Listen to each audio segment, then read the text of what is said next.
Hello explorers and welcome to another video. Today I'm going to talk a little bit about machine learning, object detection or object recognition, the way for you to find a thing in an image and recognize what it is. So it's not just figuring out what an image is actually of. We are trying to recognize where in this image is this object. And there are a couple of really interesting examples and some research going on in the Tensorflow Git repository. So I've picked up the object detection or object recognition repository and I have worked with it a bit, and I actually found some ways to help me to both create data, run the different training schedules, then freeze the data, and also do inference. So I think there is a lot of things to talk about here. So this is part one of this series. First off, I would like to talk a little bit about a way to do your annotations, because when you need to actually have a lot of training data, you need to label the training data, and doing all these annotations can be quite some work. I'm interjecting this into the normal video because I think I found a good tool that you can use to do this, and as I did it before with creating a JSON and actually creating start and stop values or min and max values in the JSON from an image was quite cumbersome. And as I came across this tooling here, I thought it could be really interesting to show you how to use this tooling so you can label your images in an easy way. So this label image is done by Taling, or Taling, perhaps. I'm not good at pronouncing Asian names, so I'm hopefully not butchering it too much. And he made this library label image, and he's quite interesting because he's worked at Amazon, Asus, Nvidia, and HTC on these kinds of things, computer vision and framework and kernel work in the Android case. So it's really interesting that he has so much knowledge and actually built this label framework. So it's something that you should look into and use. And if we look at these images here, I have the program running so I can show it later on, but we have a simple way to just annotate an image, and I'm using Windows at the moment, but you can do it in Mac OS and Linux of different kinds. You need the Python Qt library, and you need LXML installed. And if you have these installed on Windows, you have to do one more thing. You need to run your PyRCC, so that's a compiler. I have number 5 and you might have number 4, depending on which platform you have, and in your binary or script folder you will find this tooling, and that's to compile your Python file into a QRC. So this is the resource file that you need to compile before you can run this, and then you just run it as usual with Python. You can tell it what image path to open if you like. I didn't do that because in the program you can actually open a path. So here I have opened up this program. As you see in the middle here, you have some images. I can go to the next image and the previous image if I like, and you can easily annotate. So let's just annotate one image so you can see what it is. In my example here, I'm trying to find Waldo. So I'm trying to cheat at the game Finding Waldo, or Can You Find Waldo, or Where is Waldo? And you need to look at an image and figure out where this character that is very characteristic is in the image, and in this case I know where he is, so we zoom in here and we go down. Can you see him? Zoom in some more, go down, and there he is. This is the characteristic Waldo figure. So I take this create a rect box and I draw it over him like this, and I say that this is Waldo, and I press OK. So now I have created a rectangle, and I save that, and then I will save it as an XML, and in this case I had already labeled him, but I will replace that. So now you can go between images and look at the different images where you have labeled him and where he is. And I have labeled 25 images so far and try to train that, and I think that's a lot of images to label, but it's still too few labeled, so I think I will need to label even more images. And if you want to try this process out, you can actually help me out by finding Waldo images or where is Waldo images, and find Waldo and label it. My wife was actually, I showed her these kind of images and said that I had to label them, and she actually take up the task to label them. So many of these images was labeled by her because she thought it was such a fun thing to go through images and find Waldo. It was a fun challenge for her. So maybe you find it fun as well. And if you are labeling these images and you're finding Waldo in places and saving these XML files, send them my way with the image and I will put them into my training set, and we could do this collaboratively if you like. So this is the tooling I wanted to show you. Now back to my code. I will talk about the way to actually create TF records with labeled information in JSON, but I have also implemented a version in that will take the labeled examples in XML format, and this is the VOC format that they use in the larger example from Google, or I think it's the university that have taken out this image set. So it's a known format. It's this Pascal VOC format. You can also save it in YOLO format if you like. So that's two different formats that you can read and save data into. So it's good to use these formats. But I have code for that, and we will look at more code right now. I hope you find it interesting. So let's start by creating some training data so we can actually have something to train on, and I want to do this in Java. So there is an API for this and there is some code, but I ran around on the internet and actually found a class that could write TF records for me, and also some definition of how a TF record is structured for this specific training case. So let's go into this TF record writing class. So this is pretty much mostly copied code from other places, and some things that I've written a little bit myself.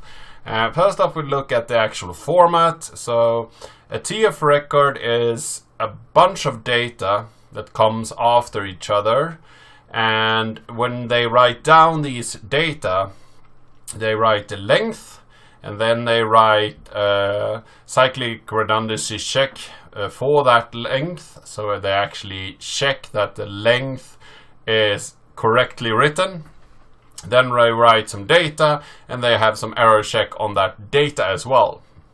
So that's the format of the TF record, and you can save any amount of byte data in this kind of a record set. Usually you save some examples that you want to train on. So let's continue here. The TFRecordWriter, we start by initializing that, and in the cyclic redundancy check we will use a max data, and this mask delta is something that we just will add to the check. So this is a constant that this format is using, so we don't go into that more in detail. just good to know that this is the actual number they chose to use for this format. And then we have this little write here. We see that it's following the same kind of structure. We take the length, and this length is an int64 in bytes. So they read this, and it's lower endian. And then they write the length, and then they write the int32 lower endian masked cyclic redundancy check for that length. And then they write the actual record, so the actual data from offset to length, and then they write a cyclic redundancy check for that as well. So this is just an example of one of these two functions. So we have here a buffer of 8 bytes because it's 64-bit in length. And then you have a byte buffer where you wrap that byte buffer, and we set the little endian order and then put along into its byte buffer and return the bytes. And this is the cyclic redundancy check function. So we use pure Java CRC32C, and that's in Apache Commons. So we have an implementation of this function there, and these kind of cryptographic functions usually use an update function to add data into the message, and then when it's done you do some kind of digest to get the value out. In this case they chose to actually call that function get value, so that's the last thing you do to actually get the CRC value. And then we do some bit switching of the value and adding the delta to get this CRC back. So this code here is copy-pasted, and it's just to get the right numbers written in the file. So not something that we really need to know that much about, but it's good to have seen these kind of codes, just so you can, when you are reading code and when you are trying to figure out what does this actually do, you can see some patterns and at least understand why a certain code is written in a certain way. And when you copy paste some code, you can actually be sure that, okay, I don't understand exactly what this does, but I understand the function of it in its entirety, so you know why I need this function. So let's go into the writer application. The writer application starts by actually creating a file output stream, so we can put our TFRecord somewhere, and it's a data output stream, and then we create our TFRecordWriter.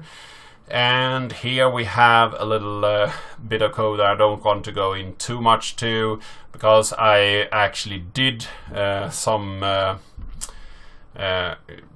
preparing of the data by hand. I went into the data and the images and actually created my bounding boxes for each hit by myself, and I saved those values into a JSON file. So this is just reading the JSON file. Something to be a note of here is that I get the ID and actually check if the ID is lower than 20, and then it's a training record. Otherwise, it's if it's above 20, it's an eval record. And in my case, I had 25 examples, so that's very few. And yeah, let's see if I can actually get that trained later on and actually get a good result from it. So let's look at this run file. So this is the function we saw in this example here. So this start off by reading the actual ID, getting a JPEG image there. We put that image into a buffered image. So we use image IO to read images. It's a very good part of Java, that you have a very simple interface to read pretty much any image into a buffered image. You can play around with them, and we take the width and height of that image. Then we create some labels. and some labeled text, and these are just lists of things. And we also have min max of x and y for the bounding boxes, and these are also lists. So if we have one hit in the image, we have one label, one label text, and one min max of each of the coordinates. But if we have multiple hits, we have found multiple things in the image that we want to actually highlight.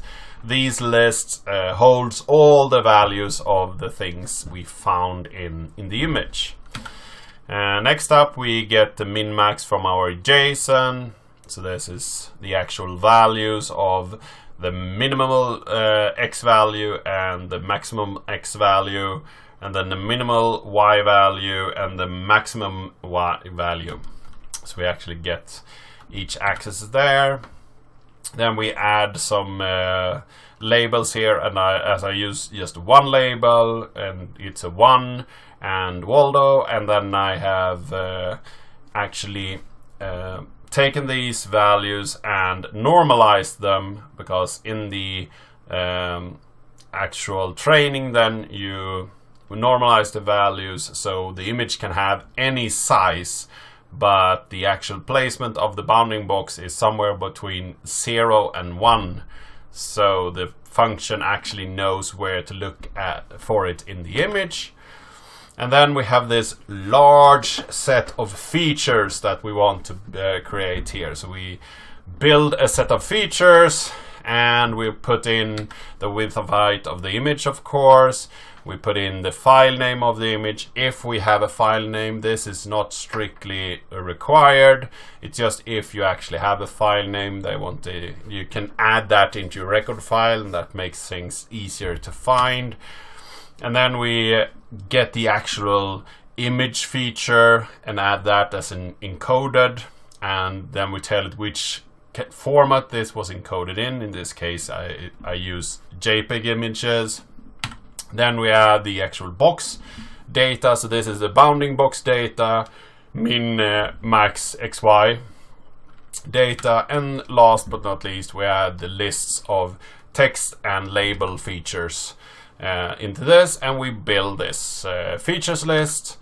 We take these features that we have created, and we add them to an example. So each image will become one example with the many bounding boxes. And then we build that, and the built version of that, we do an byte array of that and write that out.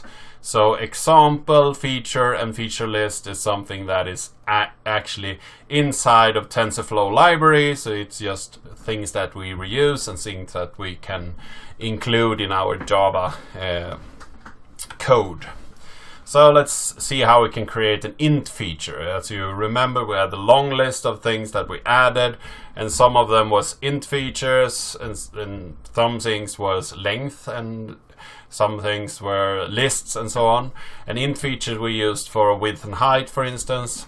And to create these, we just create a list, int list builder. We add one value to that int list, and then we create a feature and return that. And then we have an int list, and the interesting thing here is when you add a list of ints, or longs in this case. So we used long for the for the labels. So when we want to create this list, we need to add all the values in the int64 list and build it, and we create a feature. So that's the difference there, just a helper function. If we want to add strings, we need to do a byte string of these strings, and we need to do it from ATF8, because an ATF8 value is all Java strings are ATF8, and we also need to actually have ATF8 values inside of our TFRecord, because that's what's used inside of those files. So we create a bunch of bytes here, a byte string. we create a byte list, we add our byte string to that, and we build a feature, and that's the same we did before. And then we have this string list feature, and that's for the label text that we saw, because we sent in a bunch of a list of all these values. Again, we create a byte list builder, and then we loop through and take each of these strings and add them separately to the lists to the byte builder, and create a feature and return that feature of byte list. So all these functions are helper functions to take our pure Java values and creating something that we can put into a Tensorflow feature list. And last but not least, we have the little bit more complicated one where we wanted to extract image feature. And first thing that we need to look at is that we actually need an RGB image, and we are not actually required to give it an RGB image. It could be any kind of image with alpha values, or the color values can actually be switched around and so on. So we want to actually ensure that we have an RGB image, so that's red, green, blue. And so we create a new one with the width and height, and then we create a graphics object of that and draw the original image to that buffered image, and that ensures us that we have the correct image that gets out of this. So we get a buffered image that has those values. We take this buffered image, create a byte array output stream, and write it out to as a JPEG format to that byte array output stream, and flush that out so we actually know that all the bytes have been written before we go to the next part. The next part is to actually create a byte string of this byte array output stream, and then we close it. Then we create a byte list and add the value of this byte string to that, and then we create a new feature of this and return that. So the last part was pretty much similar to handling string that we did earlier. So this is all that I wanted to show you today. It's a lot to take in, I know, and there's a lot of interesting things here.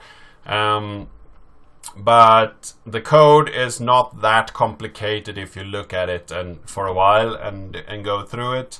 But it took a while for me to actually figure out how to write the data correctly, so I get a good file that I then can run inference training on. So I hope that you found this little tutorial interesting. If you have any questions, comments, something that I did wrong, something that I did right, anything like that, if you like this concept, if you want to see more of these, then tell me as well. I think I will do a series of this, as I said, in a few different parts. And if you don't want to miss those, then please subscribe to the channel. If you like this video, give it a like, share it with your friends and colleagues. I really hope that you learned something today, and I really hope to see you in the next video.